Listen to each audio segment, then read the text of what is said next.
The Female Solution Global Radio TV Show invites you to an invigorating conversation with our team of hosts Monday through Friday, 7 a.m. to 9 a.m. Central Time. Start your week with Monday Morning Mindfulness with Zelda Speaks. Tuesdays, Self-Cell Care with Jody Susan.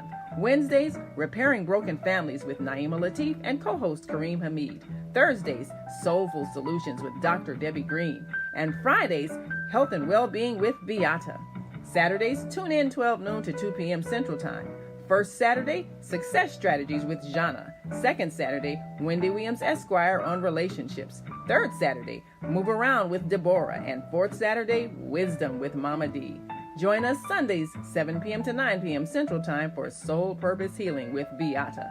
Call in and comment 515-605-9325. Press 1 to speak to the host and be a part of the solution. Okay, now we are back. Yes. It's been quite a challenge. Zhana, today we're talking about how to beat holiday stress. At this time of year, we're heading into the holiday season.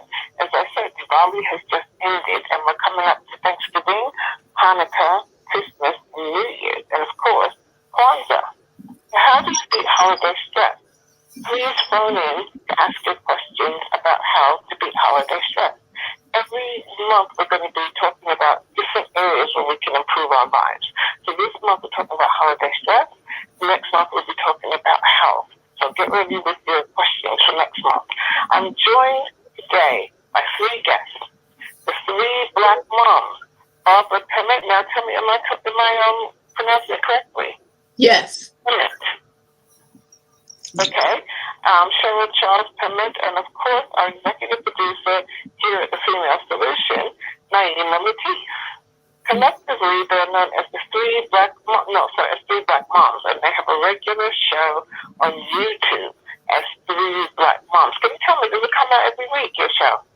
Yes, well, we have been doing it on YouTube, and, it's been taped and then it airs on YouTube. But now we're going to be doing it live on YouTube as well as our Facebook page. And so callers will get a chance to, viewers will get a chance to interact. And we've got a response from our Monday host, Zelda, saying, Grand Rising, beautiful 3 Black moms. Great show. So, yes, we will be able to interact. And she said we all look beautiful. Oh, so kind of you. Thank you. She said we look like triplets.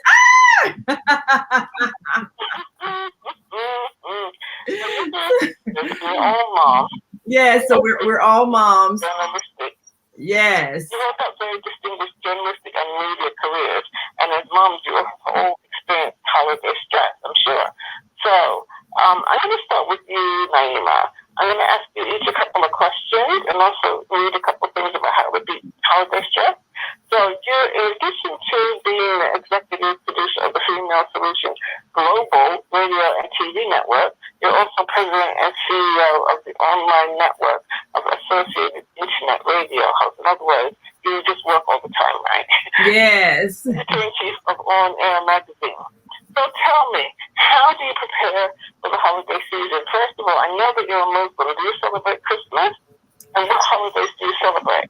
Well, because my family, and we've developed a global family literally now with our children having gone abroad and married people from other continents and all of that. So, my late husband and I, we decided early on, we're just going to focus on family, celebrate everything, celebrate the Muslim holidays, the Christian holidays and birthdays, everything to give us a chance to be more family oriented.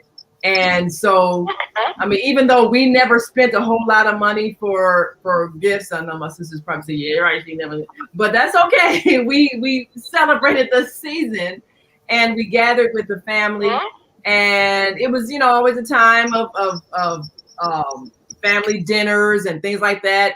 Usually when I was, we were raising my daughter, the people would come to my mother-in-law's house, and that was the family gathering place for the holidays. now they tend to go to my brother-in-law's house. He's got this great big house out in the suburbs and everything. So, that part of the family tends to go to his house. And now, of course, I'm living in the family house that we grew up in. So when we have big events and everybody comes in town from all over, they celebrate here. And lately, of course, with COVID, we've been even doing some virtual celebrations, which means, less having to clean the house because people aren't going to see it. I'll laugh. But one of the things that I yes. So one of the things, of course, that I do to prepare, it usually is clean the house, because that means people are going to be coming and you don't want to look like your house is lived in, even though it is.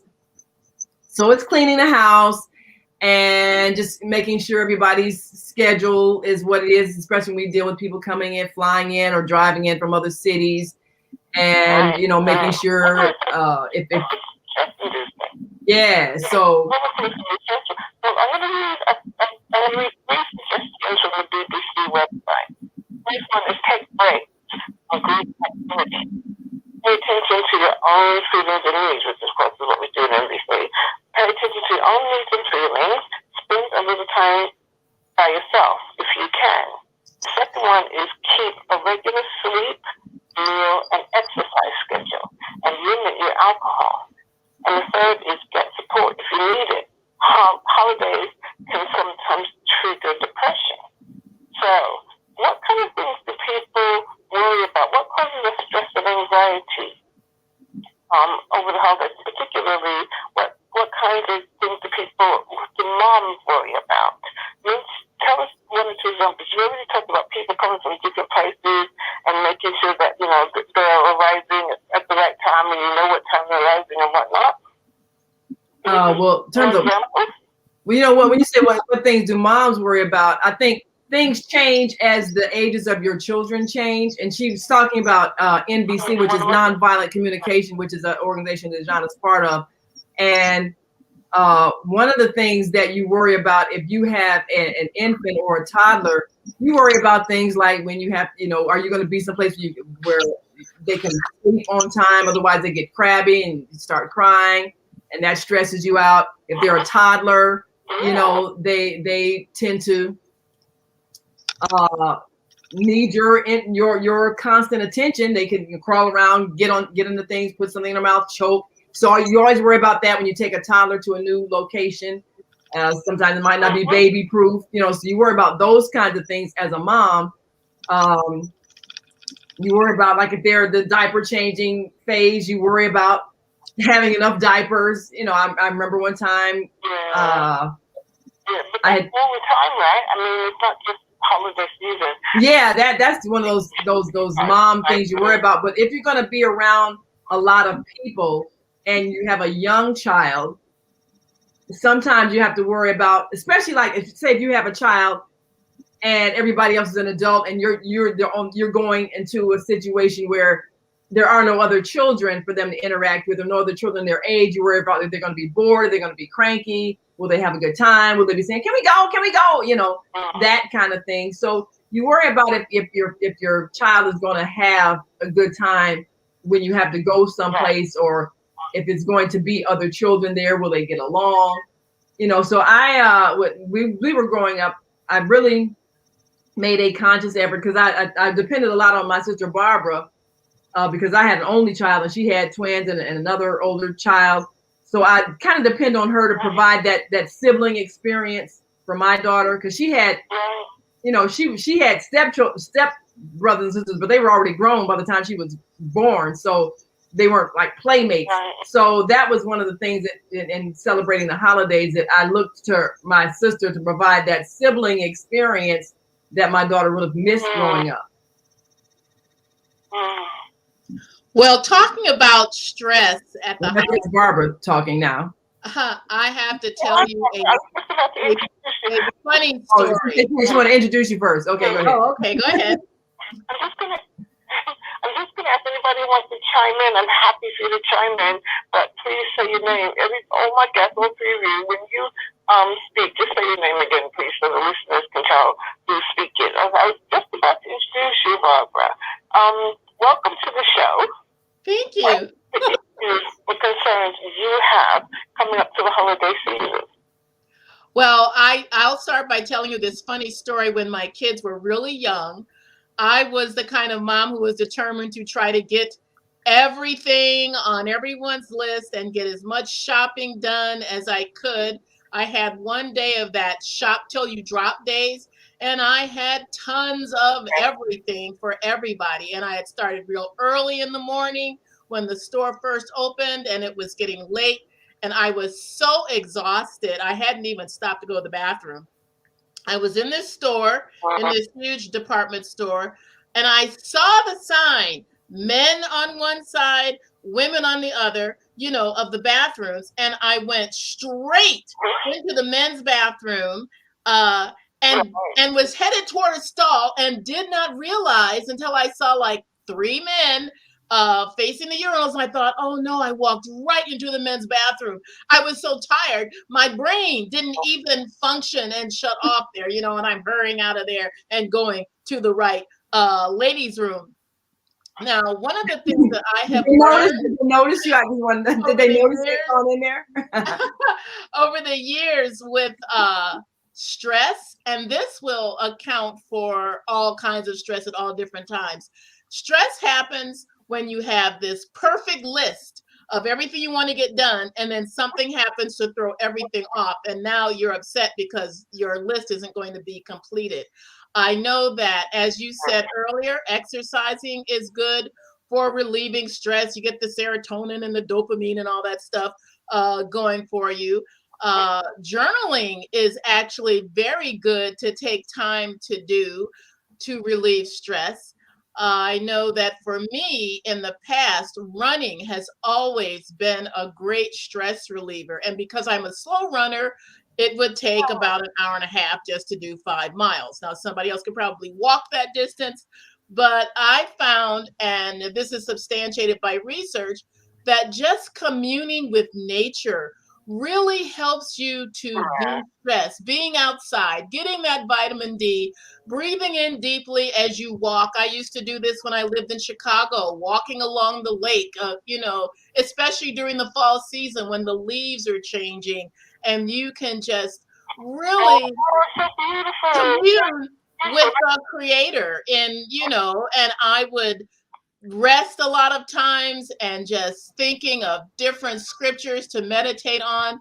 All those things take away that feeling of, oh, I got to get this done. I'm multitasking. You know, multitasking is a myth. You will do one thing well, and the other things are not going to be done so well. Now, I asked my husband how he relieves stress, and he said, oh, sleep. So there's always that. And then a lot of times in dealing with stressful situations, getting away from the situation and sleeping on it and coming back puts everything in a completely different perspective. I have found a lot of times that having a group of women friends where you can bounce ideas off of is really a good stress releaser, because you have that small group of girlfriends that are really good for helping you see things in a better light. Right.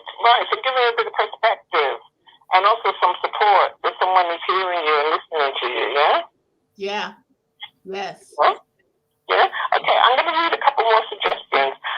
And some of these are very similar to what you just said. These are from health.com. One is get some sunshine. It stimulates the production of feel-good serotonin and also helps relieve SAD, which is, you know, a seasonal affective disorder, which impacts millions of Americans every year, and not just Americans, trust me. Judith Orloff, MD, an assistant professor of psychiatry at the University of California at Los Angeles, in other words, UCLA, tells health to ease SAD symptoms, spend time outdoors or near a window on sunny days, or ask your doctor about phototherapy, a treatment using a box that emits full spectrum light. And in Britain, I think SAD is a lot worse. I never had it when I lived in the States, but you see, it's much darker here. Really, you know, it gets dark really early in the winter time, and it's much darker, so you have light in the sky in North America, which I don't know if that comes from the northern lights. I don't know why even when it's dark, even when it's nighttime, you have light in the sky in the States. We don't have that here. Okay, here's another suggestion. It's sniff some citrus essential oil. It stimulates the production of feel-good serotonin and also helps relieve SAD. To ease, okay, I think we're repeating ourselves now. Here we go. Researchers studying depression have found that certain citrus fragrances boost feelings of well-being and alleviate stress by upping levels of norepinephrine. That's what it is. I think. Norepinephrine, I think it is. Yeah. A hormone that affects mood. And for an all-day pick-me-up, dab a little lemon or orange essential oil on a handkerchief to tuck in your pocket. So that sounds really good to me. And tell me something, Barbara. How do you find time, in the run-up to the holidays, how do you find time to go running? You know, I get up very early in the morning, which means I have no life at night. When I lived in Chicago, and I have to just say that I have not gone running in the morning for about 2 years, since before the pandemic. But I do go to a camp it's called the Camp Transformation Center, which is a gym where you do cardio and weight training, and it is a complete workout, since some of the trainers are former military people, so they know how to really work you. So I will go to bed early so that I can get up early, have time to get home, take a shower, and then go to work.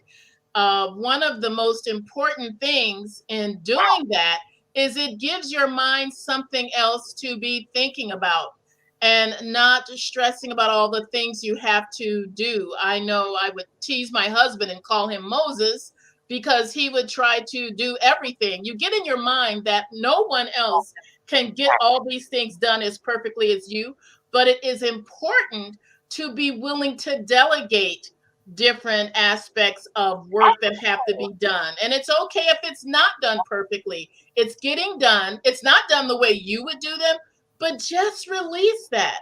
Because, for instance, I remember a story of a parent who was worried about her house looking clean. She was going to be watching a bunch of her friends, teenagers.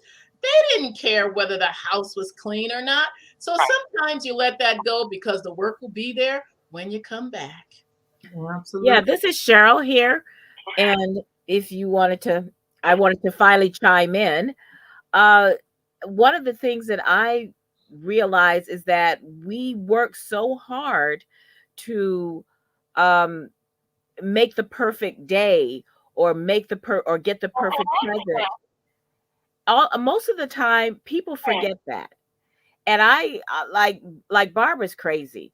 Barbara will go out. She's probably she has all her stuff done by August. I see no reason to shop for Christmas before Christmas Eve.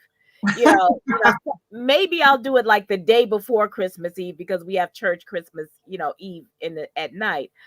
But how long is it going to take for you to go out and get a bunch of gift cards? Yeah, really, it's about getting, the house ready, or getting yourself ready for family, if you're going to be spending with family. And it's really not about the gifts. It's not, it's sometimes, well, with Thanksgiving, it's about the food. But if you stress about all of this stuff, even when the day comes, you cannot enjoy it. And that's the whole thing, is that I've known people, like, for instance, how women, become bridezillas a lot of time when they get married. You know, by the time they get to that day, their big day, they're not having a good time, because they're so worried about it being the perfect day that they don't have a good time. I had a good time at my wedding, because anything that didn't happen, it was okay. I was still going to be married to my husband at the end of the day. Everybody had a good time. And and we have to remember that about all the holidays. And that's how you relieve the stress, is don't put the stress on yourself. You could, it's great to exercise. It's great to get out and enjoy the day and enjoy some time. delegate if you can. And if you can't, let it go. It's okay. Nobody says, oh, you know what? It was going to be really, really good, but Cheryl forgot to put the green beans out. And so now my whole holiday is just ruined. Nobody thinks that. No, only you. And we do that to ourselves. So the way I relieve stress, of course, I'm almost as crazy as Barbara, but not quite, because I end up doing like a lot of the, like, getting the house prepared. I'll do the tree and I'm fussing the whole time because I'm the only one doing it, and I'm not gonna do this anymore because you all don't help me, and blah blah blah blah blah. And this is like Lucy with and Charlie Brown with the football. It's gonna happen, and she's gonna pull it out. And so every time I have to put the tree up, I'm gonna fuss about it, and that's part of the tradition. So, but other than that, in your family? I'm sorry. Carol? Yes. Family, doesn't anybody help you put up the tree? Because they're lazy. Lazy. That's it. I have a husband who will bring all the stuff in, and his job is done. And my daughter will put in one branch, and then she's done. So and this is fine, because actually, left to my own devices, I do a better job anyway. But it's just funny because we put all this stress on ourselves, like we have to do it. You know what? If I loved when I went home for Christmas instead of having it at my house. I loved it when I hosted my husband's extended family, and that was fun, even though I had to do everything. But I also loved going home to my mother's house, because I just threw a plastic wreath on the door and I was good. I didn't have to put up anything. I knew I wasn't going to be there. And then when I came back, I took the wreath off the door, and I was good. So, you could do as much or as little as you want. But if you stress about it, you're not having fun, and no one's having fun either. And that's what we forget. No one is having fun. Ignoring you, trying to have fun, right? Yeah. Okay, I'm going to read you a couple more of these tips. And again, some of these tips are things that both of you have already mentioned. Tip number 1, these are from WebMD. Tip number 1, shop so you don't drop. And they're quoting this woman called Domar, and her ritual is to take a personal day off work in the middle of the first week of December. I hit the mall as soon as the doors open, carrying nothing but an empty backpack and my credit cards, she says. The crowds haven't yet descended. The salespeople are still helpful, and there's plenty of stuff on the shelves. When I've bought too much to carry, I go back to the car, drop it off, and go back in again. And if you see something she really likes, she'll buy one in each color to give to different people who are never going to speak to each other or see each other, so therefore they're never going to know. And the second thing she says is treat yourself. All that hustling and bustling can drain you. Omar suggests that for every 10 presents you buy for others, you select a little indulgence for yourself. I might go with a little Godiva truffle or a Dave Berry calendar, she says. Nothing expensive, just a little pick-me-up.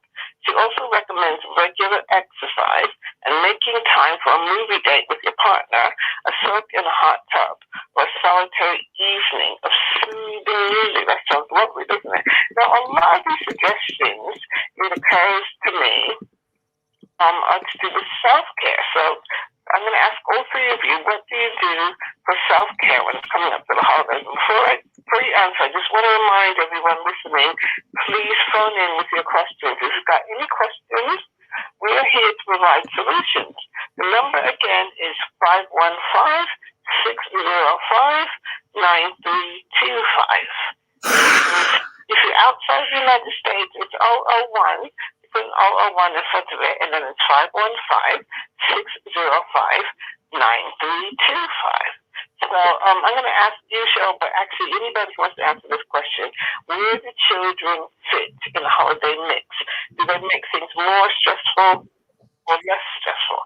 And we've already touched on the fact that it depends on what ages they are. It also depends on how many children you have, and what can we expect from slightly older children and tweens up to age 13. So, okay, I'll start. My daughter is now 22, But and I only have the one. Say your name again, please. I'm sorry. Say your name again, please. That's Your Cheryl. name? That's Cheryl. Yeah, this is Cheryl. Um, Oh, okay, hi. and she and it's easy to shop for her now because all she wants is money, and that's all she's wanted for like the last few years. When she was younger, it was great, and we always overbought. We were older parents, and we were pretty established, Right. and we actually became the people we used to make fun of because we would always overbuy. She always had, it wasn't just the stuff under the tree, it was the stuff on the chairs and on the couch. And Christmas was this great big thing. And we were just like way beyond ridiculous. But that's what you get when you only have, one little chick. But as we got older, and I gotta tell people a tip: do not buy too soon, because what will happen is that you will hide those gifts and then forget. And if you should do that, and then they come out later and you go, oh yeah, I remember this. So and it always happened. And her birthday is in March. So anything that, when you see that you bought too much, save it for their birthday. Whatever it is, it's going to be fine. And then you've already got your shopping done, a la Barbara. But the thing is that as they get older, their needs can become less, and you can kind of rein it in a little bit. And by the time they're tweens, and by the time from the tweens, and they can get gift cards to their favorite stores, and you take it shopping, so they get what they want. And it's a little bit easier to do that, even though it doesn't make it as big of a great picture under the tree. But it's good for them to do that, because then they learn, if you give them a $200 gift card, and they have to go and they want to buy $500 worth of things, and you tell them this is all you're getting, they will learn. And that's also a lesson for them to learn how to budget and learn how to prioritize. And as they get older, you give them as well, yeah? yeah. So there's a little lesson there. 500 and you got 200, you have to save. Yeah? I'm sorry? Hello? Yeah, say that again. I was just saying that it teaches them how to save. Oh, it teaches them how to save. Yeah. Yes, it does. And how to decide, oh, wait a minute, I don't need that thing that costs all of this money. I can get 3 things and still have some money left over. So as they get older, it gets easier. And then when you give them the $500 or whatever, by the time they're old enough to spend it, just say, this is your Christmas, have a good time. And then they won't be constantly asking you for other things, because they've had their Christmas gifts. Like I said, gift cards are good, and gift cards are good for everybody. Gift cards are good, and cash, So the older they get, the easier it gets, because you're not going. If you give them $500 rather than buying them a $500, game system or something like that, and then feeling like you have to buy them something else, you come out on the other on the winning end. Because also a lot of the stress doesn't really start until January, when the bills come in and you've overspent. Well, I would like to address the self-care. This is Barbara.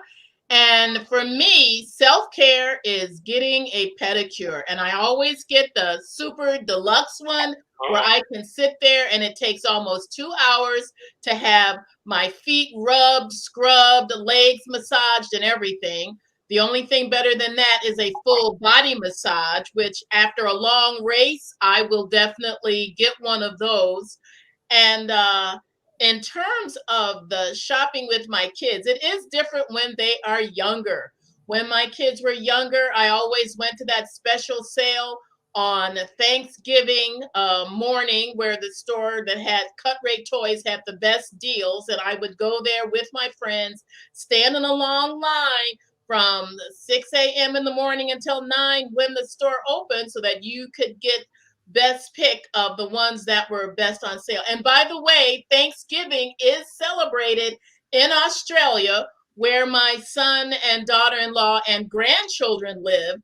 Their Thanksgiving Day is in May, but I found some great Thanksgiving cards for now, so I sent them those.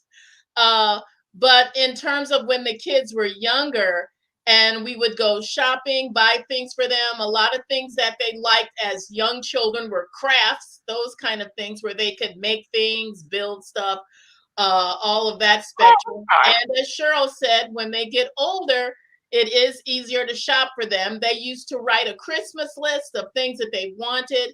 Also, when they were younger, we would participate in different nonprofit groups that gave gifts to children overseas. We would build, that little special Christmas box for children overseas, or buy a goat or a chicken for a child that lived in a country where those kind of gifts actually helped to feed their families. So they didn't just learn as young children about getting stuff for themselves, but also inputting into the lives of other children that were not as fortunate as they were. So I like teaching them that kind of lessons when they were younger as well.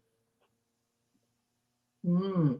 Yeah, so you taught them early about having an awareness of other people. Other people in other countries don't necessarily have all the things that we have. Correct. Yes. Yeah? Yes. True. Correct. Okay. I'm going to read one more suggestion now that I've got off the internet. Let me see. Here we go. She says, skip the nutcracker. I think this is still from WebMD, if I'm not mistaken. Let me just check this.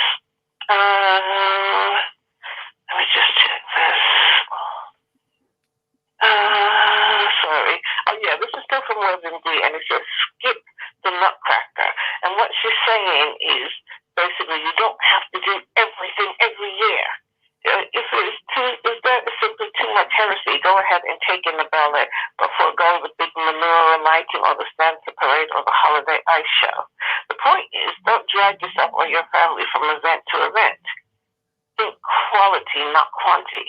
And she's saying, allow each child to pick 2 events as must-dos. So what are your thoughts about that? Well, Zhana. You can choose which events you want to go to? Zhana, this is Naima, of course. Hi, Naima. I'm gonna tell you a secret. My sisters have turned into our mother, and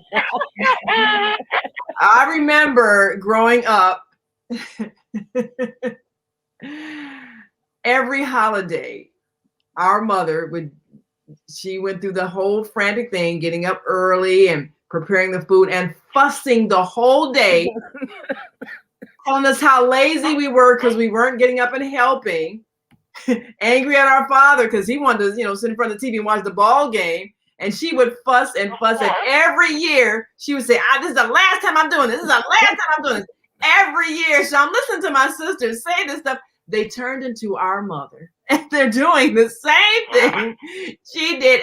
She would, have to cook the meals and everything and prepare all the stuff. If it was Thanksgiving, she'd have to do all the food preparation. And we just want to watch TV and see the Thanksgiving programs and cartoons, whatever else came on the holidays. And my father, he just wanted to watch the ball game. Nobody wanted to do all that stuff. So she'd be fussing through the whole day because she had to prepare for, the celebration. And nobody wanted to help because we wanted to just relax and have fun. It's a holiday. And it is so funny listening to them talk about this. I said, they've turned into our mother. Zhana, this is Cheryl. He is not lying. There is no lie there. We are. We have turned into her. We do fuss the whole time and then turn around and do it again and complain to our friends. Yeah, how terrible it is. We also have turned into our mother. And then the next year we do it all again. Yes, she is not lying. We are our mother. Because my youngest was living with my parents for a few years. My dad was very old, died in 1994. Hold on a second, we got an echo here. Hold on a second. I need to close the mic. Okay, go ahead. I'm sorry, say that again, John. My youngest younger sister was looking after my dad until he died. That was a few years ago. And then she looked after my mom until she died, which was a few months ago. And my younger sister used to have to do all the cooking. My mom would invite all these people around for Thanksgiving. But then she didn't do any cooking because she was in her 90s. I don't blame her a bit. Who wants to still be cooking into their 90s? So my younger sister would have to do everything. So over the course of the years, and my older sister would go and help out.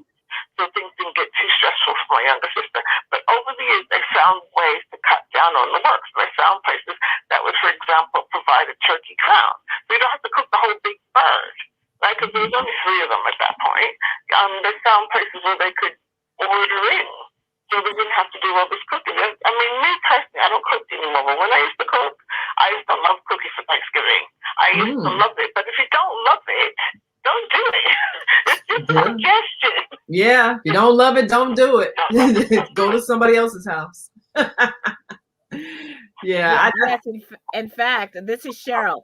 In fact, that's exactly what we're going to do. One of my sisters-in-law used to do it all. Her husband passed this, a few months ago, and she is going to Egypt. And she's going because her son is married to an Egyptian woman.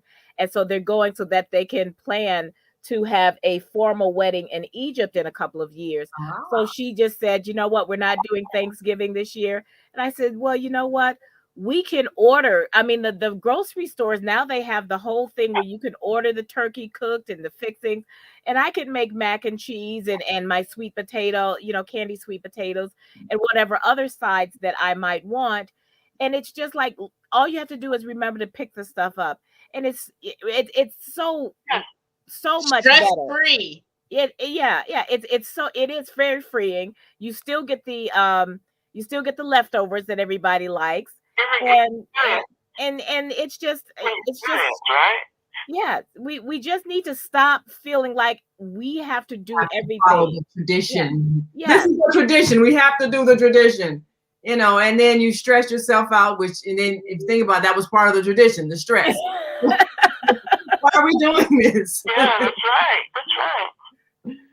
But I think the thing about it, Zhana, like you were asking about the children, and I do have to say that my sisters have been really good about providing good memories for the children, because that's really kind of what you want to have.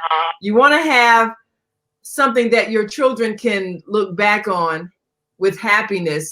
You don't want them to remember the fussing and all of that. You want them to remember the time they had fun with their cousins and their siblings, and they played and the food was good.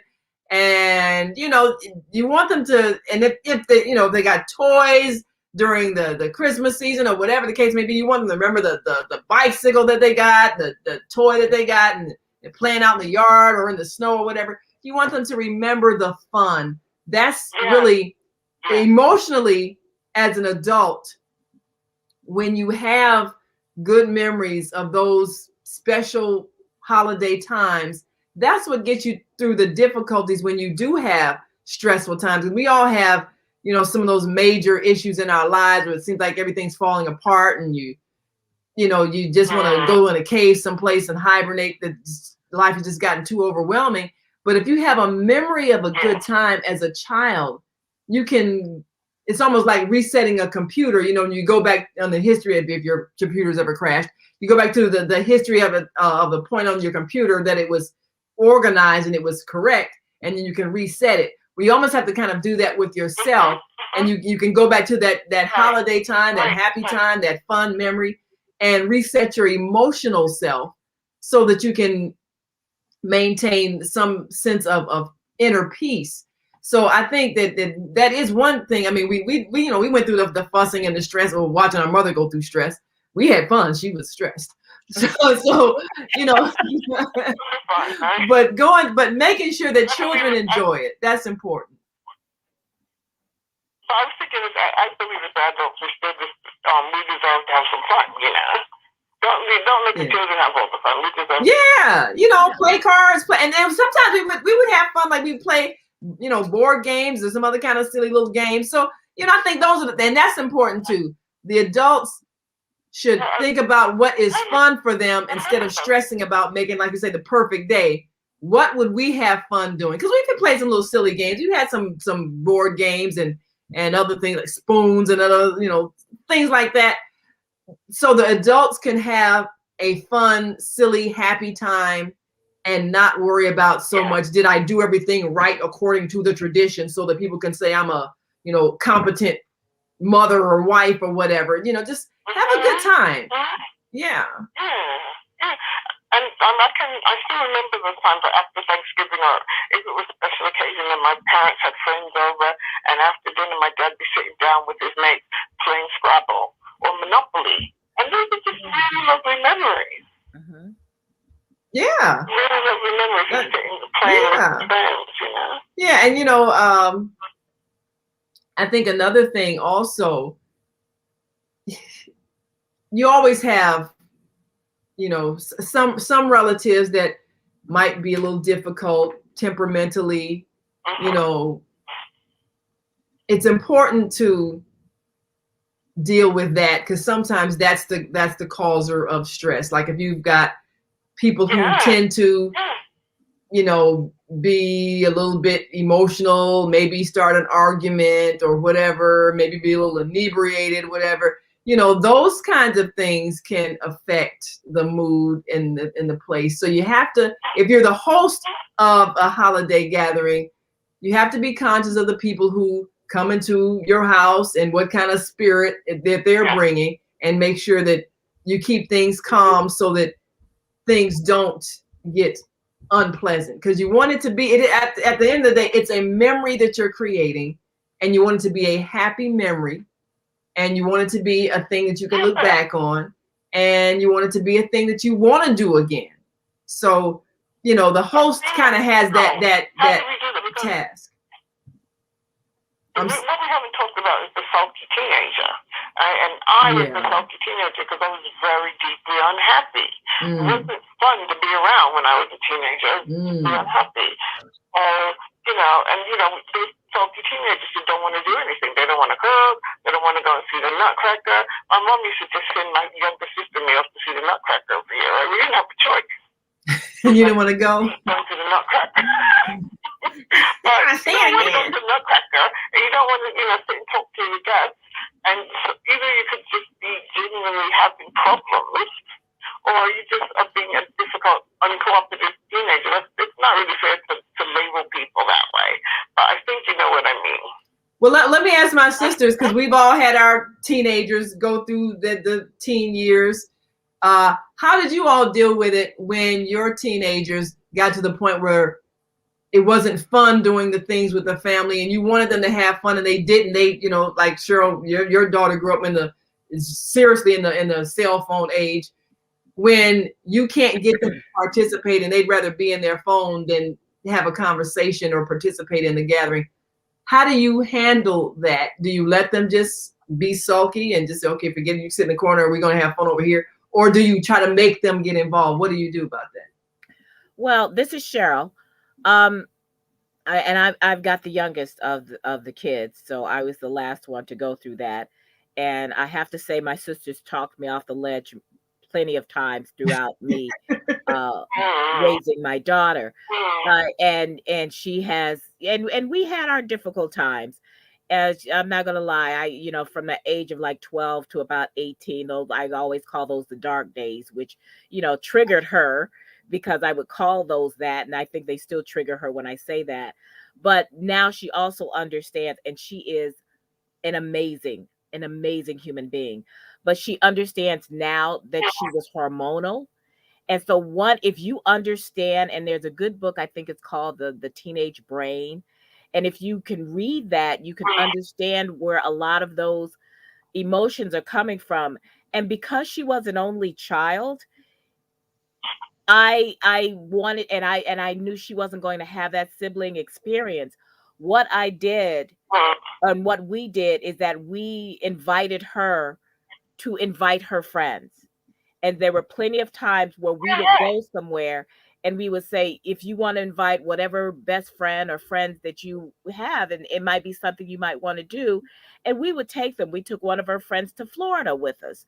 We took, we would go, when we would go different places, because we knew that she wasn't going to have that sibling experience, and we wanted her to feel the closeness. And who wants to be with two old people all the time when they're teenagers? They don't. Yeah. And she, and rather than, and I love kids. I've always loved kids, and always wanted more.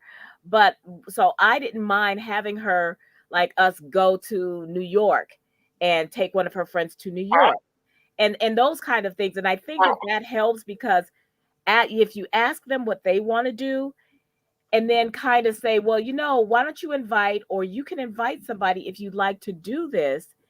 And it helps them to feel a little bit more in control, because everybody feels out of control. And when they're teenagers, they feel like they're between being a kid and being an adult, and they don't feel like they get a say. And sometimes if you just give them a say and say, well, if you want to do this, let's ask your friend, and if they want to go. And then, and I always encouraged her to do that. Even today, if a friend wants to stay over, because she lives at home now that she's graduated, if a friend wants to stay over, fine. It's giving them a little bit of control of their life, and I think that helped us a lot. Yeah, autonomy, a bit of independence. Yeah, encouraging independence. Yeah. Yeah, this is Barbara. Girl, my kids drove me crazy, those ages Cheryl is talking about, 12 to 18. My son, John, didn't talk until he went to Japan. His grandmother said, I didn't know John could talk, because you would ask him, it was like, yeah, no. and he looked like a thug. I must have said 20 times a day, pull your pants up, He then he went abroad to Japan when he was in high school and came back a preppy. I was like, who are you and what have you done with my son? So he turned into like a human being after his abroad experience. And then my daughters, they did all kinds of stuff, I can't even tell you the stuff that they did to me. But it seemed that those ages, and then their father was their friend. I was like the bad person, because I was the one that was always getting it. And he was like, oh, you just need to calm down, girls. I'm like, who are you talking to? So it was some amazing, hardest, toughest years of my life, in which I am seriously telling you that I was on my knees every day praying for myself, not just praying for the children. But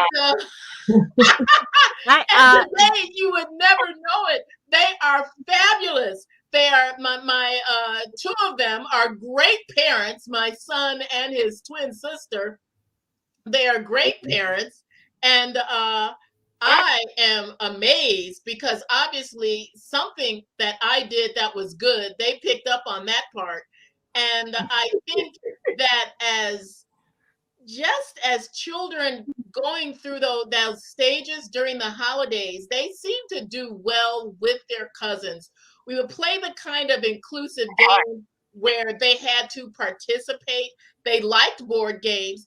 They liked things like where you had to guess what is that pantomime game where you charades. They liked those kind of games. And we would always have like white elephant prizes, so it was fun for everybody sitting around at Christmas time to get those kind of crazy gifts that nobody wanted.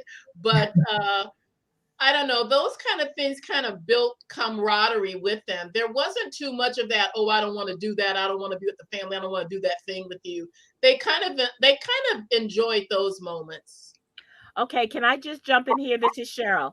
I just have to jump in here because I have to defend my nephew. John and his grandmother, our mother, came to see me in Boston when he was 14 years old, and he was absolutely lovely. Yeah. He was, and this is the thing, is that we always have to remember with our children that we forget, because they act so ugly everywhere with us, is that they are not the same people when they are out in public. They are wonderful. I don't care. Even during the dark times, you almost never hear. I never once heard of anyone saying anything other than Sarah was wonderful. And that's the thing is, and that and all of her friends that their mothers were ready to like tear their hair out. They were always lovely. Sarah usually acted the ugly one then, but you know, our children are not who they are with us, you know, that they are with other people. And that's the Yeah. thing. And so, and I know John was monosyllabic back then at home, but he had a good time when he came here. We went to upstate New York. We went out to dinner the whole time. He thought that was wonderful. He thought that made me rich. Actually, it just made me lazy because I don't like to cook. But that's the thing is that so even when you're thinking, oh, you know, I can't let this person, you know, I need to put them in a cave, you know, for 5 or 6 years. They're lovely people when they're elsewhere. You know, that is true though. Your children are themselves when they're with you, but they're on their good behavior when they're with other people. So that's one good thing about parenting generally is that if you have raised them right, even if they give you a hard time, they will always take what you tell them and apply it when they're in other people's homes. But we got to take one last break and then we'll come right back. And if you're listening online and want to join this conversation, give us a call, 515-605-9325. Press 1 so we know you have something to say. We can open your mic and get your thoughts. And if you want to join us live on Facebook, you can go to The Female Solution on Facebook. And again, if you're on our switchboard now, just press 1 and that lets us know you have something you'd like to share.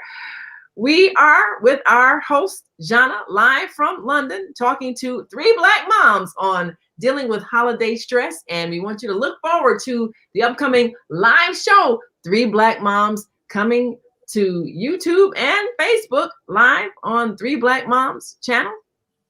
Sundays, 5 p.m. Central, 6 p.m. Eastern. Look for it. And we'll be right back after this quick break. So stay with us. Hi, this is John Alexander. And I'm Naima Latif. Meet people like you who are making a positive difference in the world. Watch us every day on The Media Connection at www.youtube.com/TheMediaConnectionTV. YouTube it. We'll see you soon. There are people who choose to make a positive difference in the world. Our job is to bring you their stories to motivate you to do the same. Join us each week, host John Alexander and Naima Latif, as we bring you the educators, entertainers, elected officials, religious leaders, and community activists whose works are transforming this world. Find out how you can make a difference too. Be inspired. Watch The Media Connection. Mondays at 5 p.m. and Tuesdays at 12 noon on cable TV channel 19 in Chicago. In other cities, check your local cable list.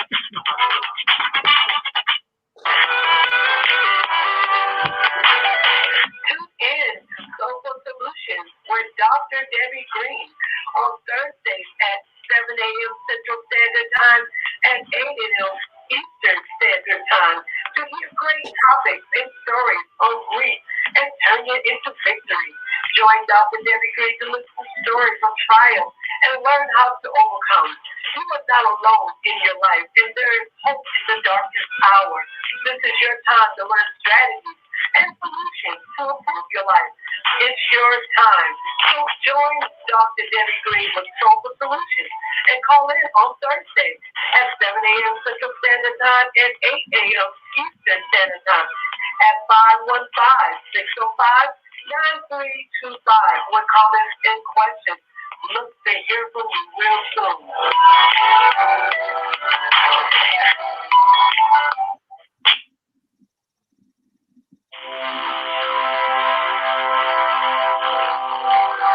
Do you want to live in a world without war? Join our global peace movement. Heavenly Culture World Peace Restoration of Life transcends culture, religion, ideology, and other boundaries to achieve a peaceful harmony in the global society. HWPL is committed to bringing world peace and cessation of war through peaceful dialogue between religious groups. I am Director Shin-Suk Kim of the HWPL Chicago branch of North America. Join us for our next gathering. Call 773-580-1501 and be a part of the movement for world peace. Email us at chicagohwpl@gmail.com.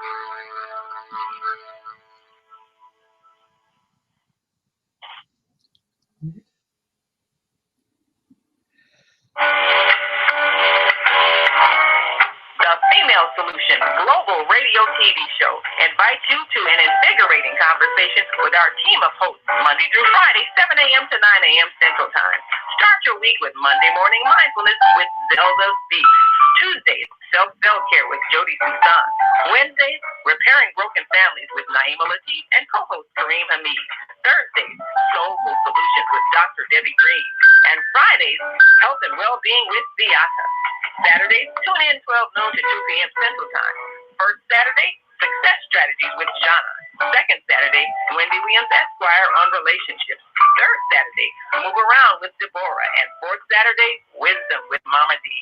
Join us Sundays, 7 p.m. to 9 p.m. Central Time for Soul Purpose Healing with Beata. Call in and comment 515-605-9325. Press 1 to speak to the host and be a part of the solution.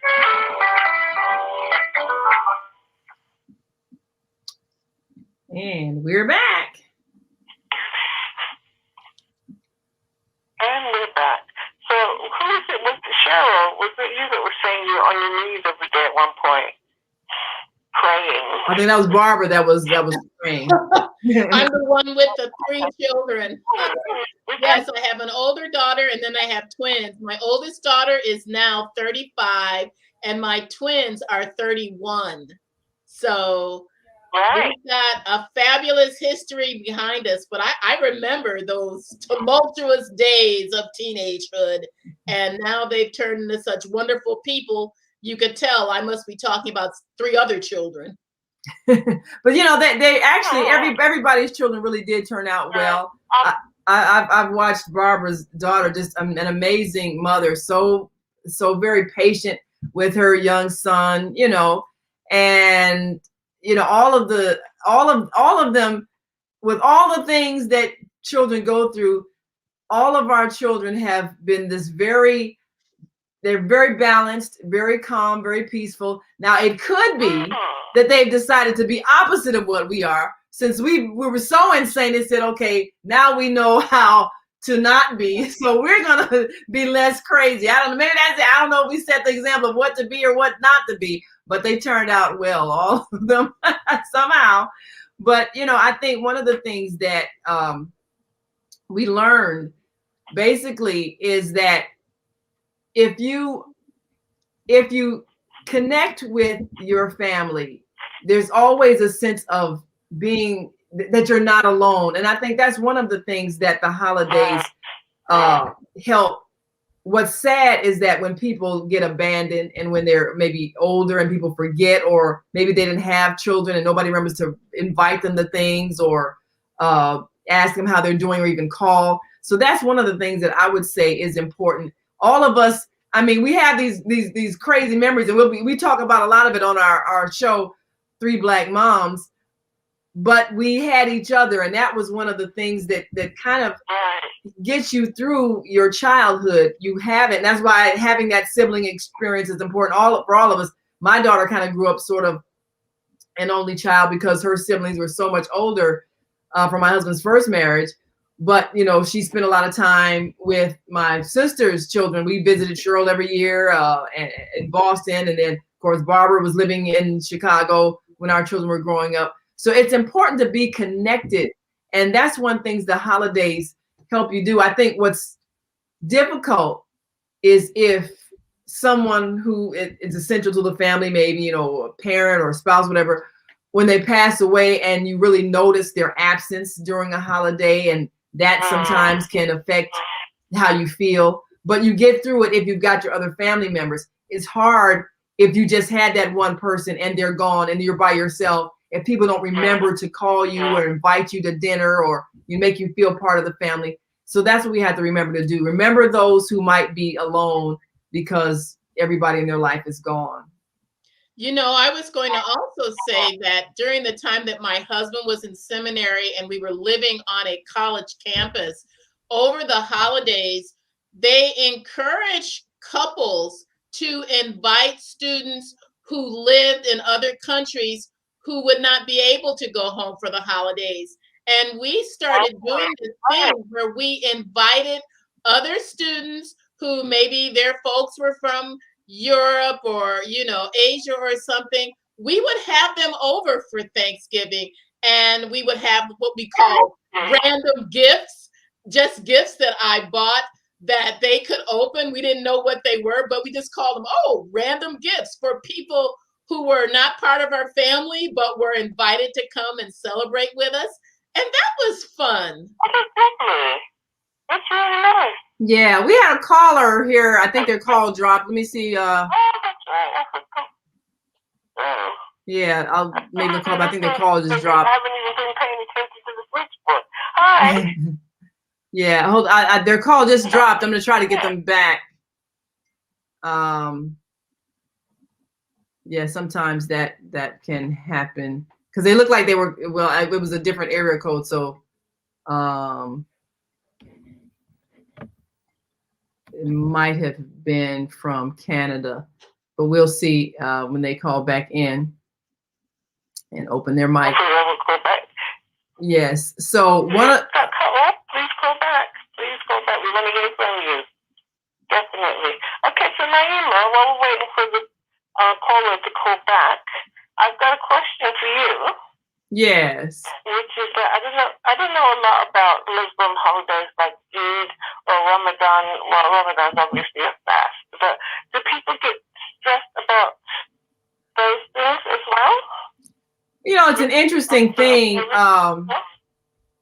because Ramadan, I mean, that's a whole 30 days of a whole, like, I guess you say daily ritual. I mean, it was a way that really kind of brought my family together, the Muslim factions of my family, you know, my husband and his children from his first marriage and you know, my daughter and then of course our Muslim community, because it's a whole process. Every day you're getting up before dawn to eat a meal, and then you go the whole day, no food, no water, and then you have a meal at sunset.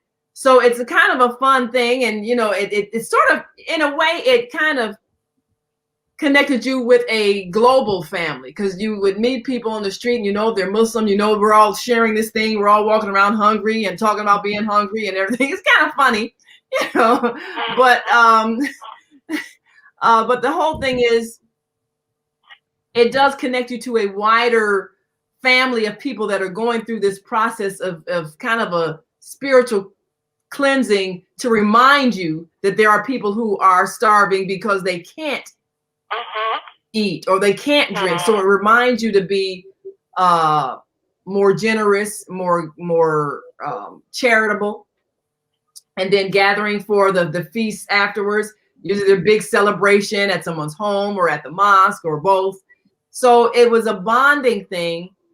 I think the only stressor in that situation, because I'm a very public person and I do a lot of things throughout the day, and sometimes you got events where, you know, a banquet or something, or people want to meet you for lunch or dinner, and having to explain, well, you know, I'm not eating yet, or I'm fasting. You know, my friends would feel bad if we have a meeting at a restaurant and I'm sitting there with no food and no water, you know, and they, well, don't you, what, I mean, can't you just, you know, eat a little something, you know, they would feel bad. I'm like, no, I'm fine, you know, and so that could be a little bit stressful if everybody's eating and you're not, because you're, you know, observing the fast. So I used to kind of wrestle with that a bit. Okay, should I just like not go to things so people don't feel uncomfortable because I'm not eating? And then you realize how many of the things you do surround eating. So if you're at your house, you have to remember not to keep going to the refrigerator every time you sit down to watch television, because that's a habitual thing. So that's one of the things around that particular practice Ramadan, and then Eid with the celebration, and that's always fun. You dress up, you meet people, and you have the big banquet and dinner and everything. So the other thing, we had to kind of go through, well, how are we going to do the gift giving? Because we would give gifts on Eid, but if people who are not Muslim are like, well, what's this about? Oh, we have Eid, and blah blah blah. You try to explain all that. But then we just decide, okay, we'll just give the Christians, we'll just give them their gifts on Christmas, and the Muslims will give them their gifts on Eid. And then that way we don't have a thing. Because we had some years where we're like, well, okay, we're not celebrating Christmas, but then people are giving us gifts. So should we not give gifts? Should we give gifts? If we don't give gifts, people get mad, and my daughter, she just kind of decided, well, look, I want to make sure everybody's happy. So she would want to give gifts for whichever holiday it is. She's going to give the gifts. She gives Christmas gifts. She gives birthday gifts. She gives Eid gifts. She's a giving spirit. So for her, she just decided to not stress about it. Just give the gifts. Whatever your holiday is, I'll give you a gift. The birthday, I give you a gift. It's Christmas, I give you a gift. It's Eid, I'll give you a gift, because I'm respecting whatever it is you want to feel from me as a token of my, affection for you, whatever. But sometimes it was. Yeah, that eventually that worked. I mean, it took some time to figure out how to make it work. And during the years, we couldn't figure out what to do. There were times when my husband's family felt a little bit like, okay, we're giving you these expensive Christmas gifts and you're not celebrating Christmas. And he would always say, well, don't buy us anything. But you'd feel bad, because if you gather for the family gathering and everybody's exchanging gifts, people are going to feel bad if they don't give you anything. But if you don't give them anything, then you kind of feel bad. It's like, wait a minute, they gave me something and I didn't give them something. So, we went through some different years of trying to be balanced. And so now, what I would and then I talked to a friend of mine from Africa, a Nigerian friend. She said, well, in my country, we just celebrate everything. Whatever it is, hey, it's a reason for a party. Okay, you're Christian, we all go to a Christian party. The Christians come to Muslim parties. Everybody just party. We don't care what it is, So you're making it such a big deal. And I thought about that. I said, that makes a lot of sense. Why are you stressing? Well, this is my holiday, it's not yours. This is yours and not mine. Just go have fun, give the gifts, eat the food, and don't worry about it. So I think that's the best philosophy on that. Apparently they do that in India as well. They celebrate, Muslim holidays, Christian holidays. But I do think there is a danger there of sometimes things beginning to lose their meaning a little bit. People kind of forget sometimes what the true meaning of the holiday is. So I do think we have to be careful. It's really nice to have a thing where everybody's included. Yeah, we're all inclusive. I think that's lovely. But I also think we have to be a bit careful sometimes to make sure that the holidays don't lose their meaning. Well, that's another thing, because I always think about the Charlie Brown, cartoon, the Charlie Brown Christmas. I don't know if you've seen that, Zhana, probably so. But the whole thing about Christmas not being so commercialized and everything, you can make everything ends up being commercialized in a commercial world. Even Eid is commercialized now. Because now more people know about Muslims, so they figured out how to, buy your Eid card, or buy your Eid gift, or buy your new Eid outfit. So they figured out how to commercialize every holiday. I think we should always know that a holiday should always be about showing love, encouraging family, including people who may not have family, bringing joy. That should be ultimately the reason for every celebration that we're having, because every religion, at the core of it, it's about love. So that should always be at the foundation of whatever we celebrate.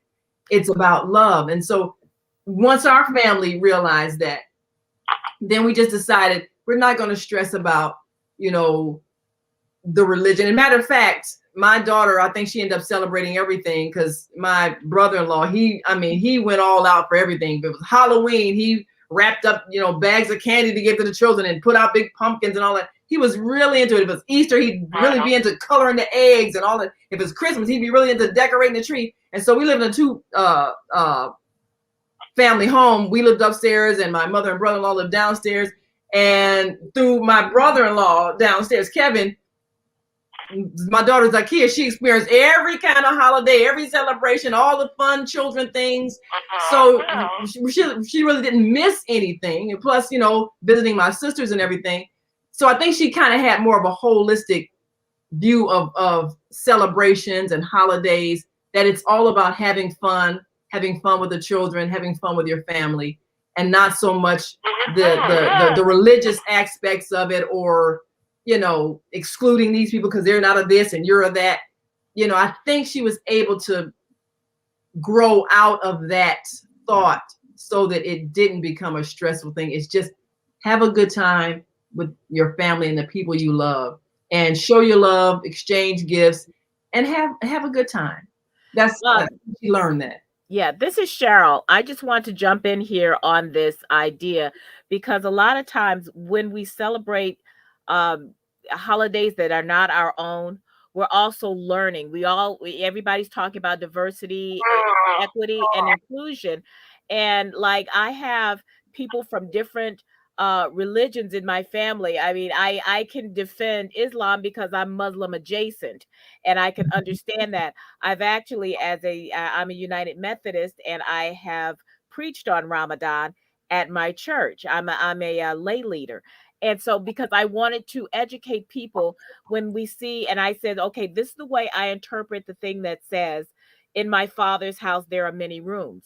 Okay, that means that there are places for everyone, and that and even though Jesus is saying, okay, I'm preparing a place for you, well, who's to say that other people aren't preparing for other people? Next year, I believe I have a bat mitzvah to go to, because she is my step grand niece. Is Jewish. And so, yeah, it gets, you know what? I claim everybody. Yeah. So she's going to be bat mitzvahed. And when Sarah was younger, she went to a lot of quinceañeras, which is when young women in the Latina community turned 15. And she went to a lot of those. So she, of course, had to have her sweet 16, which isn't religious, it's just a party. But that's the thing, is that the more that we celebrate other people's religions, cultures, community, the more we learn about each other. And then, you know, if it's a gift giving thing, that's great. If it's not, and you go there and you eat the food and you learn about other cultures, then we're not so afraid of each other. Right. And this is Barbara. I totally agree with what Cheryl just said. We went to my niece's bat mitzvah. We were able to visit at not a temple, but a house of worship for Jewish people a number of times, and actually understand how they view Old Testament scriptures. And we've had so many opportunities. I remember when my youngest daughter's best friend had her quinceañera, and I thought, oh, okay, that dress that you spent all that money on, you better get married in that dress, because that was really, it was like a wedding for 15-year-olds. But you know, just being able to celebrate with your friends, their culture, their likes, their loves, it helps you to be united in the things that you share that are the same. I mean, my women's group, we had all different cultures celebrated when we would get together during our teenage daughters' years. We got together as a women's group to pray for our daughters during those tumultuous teen times. And that's really what brought us through, was us getting together once a month for lunch, praying for our kids, talking about our kids. They called us the gossipers, but we really were concerned for our girls' welfare and the things they were going through while they were in high school. It was a help. Right. And that's when they need to be able to talk to adults, but a lot of times, you know, they don't feel able to, or they don't feel like, you know, they can or something. So it's so important to have that.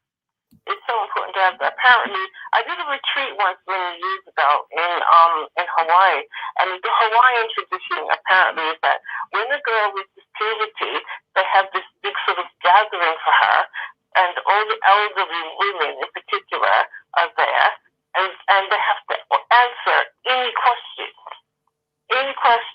that the young woman wants to ask them. Oh, It doesn't that's matter interesting. what it is. I mean, when I say any question, I mean any question. Yeah. And that's such a good way, I think, of welcoming a young adult into the community because she's not a child anymore. Yeah, that's a good that's a good practice. to have. Yeah, good practice. I think it kind of joins the generations. That's good. And I think also one good thing about holidays, it's because see, we didn't really grow up with our grandparents because they lived so far away. They were down south. I think we maybe saw them once every 5, 6, 10 years. But usually for families, that's the time when the generations get together. You see the grandparents, you see the aunts, and different people that you may not often see. So that's a kind of a way to establish a relationship. We got cousins that's the time when they would come over. Brenda and her family. So it does at least keep the connections so that your extended family isn't strange to you. It gives you a reason to gather, and for that reason, that's one of the reasons why my family decided to not worry about whether or not something was our religion or not our religion. Just take advantage of the family gathering, because your family is your family regardless of what beliefs are or anything, and just value that. And I think that's why all our children turned out well, I think, because we did really instill those values of family in them, and so they could see that that's what's the most important thing. So unfortunately, our 2 hours together are drawing to a close now. Did that caller ever come back? Really sorry, I missed that caller. Yeah, unfortunately, they did not. Yes. Okay, but it's been so delightful having all 3 of you on the show, and also learning a bit more about your family, Naima.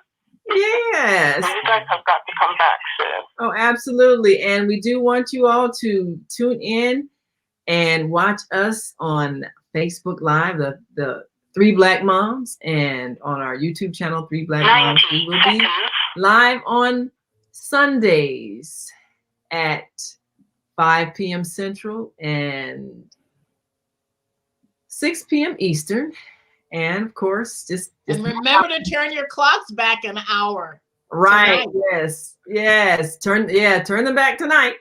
And of course, join us for 30 minutes of conversation. You can go to our YouTube channel and our Facebook page and subscribe to our YouTube channel, 3 Black Moms, and like us on Facebook, 3 Black Moms. Next week.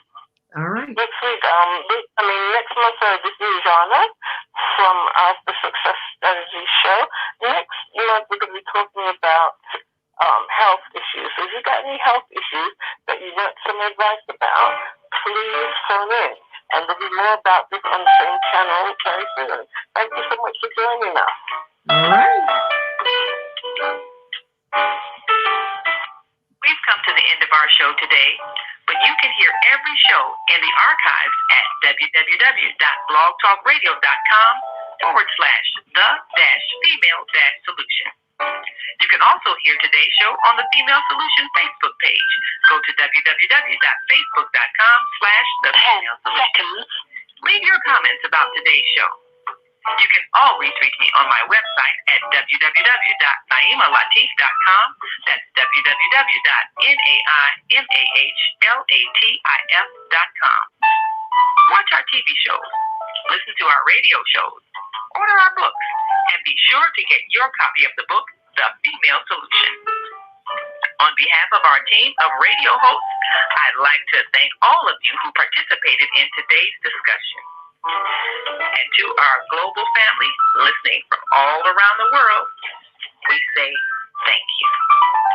To our family in China, Sheshe, India, Lanyaba, Japan, Arigato, Korea, Kamsahamnida, Russia, Spasiba, Germany, Danke, Poland, Jean Kujo, France, Merci, Spain, gracias.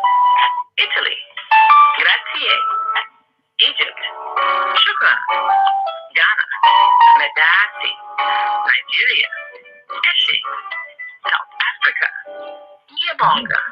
Senegal, gere. Kenya, asante. Israel, toda. Pakistan, shukriya. Afghanistan, tashakur. Saudi Arabia, shukran. Assalamu alaikum wa rahmatullahi wa barakatuh. Thank you. And may peace be upon you and the mercy of God and God's blessings.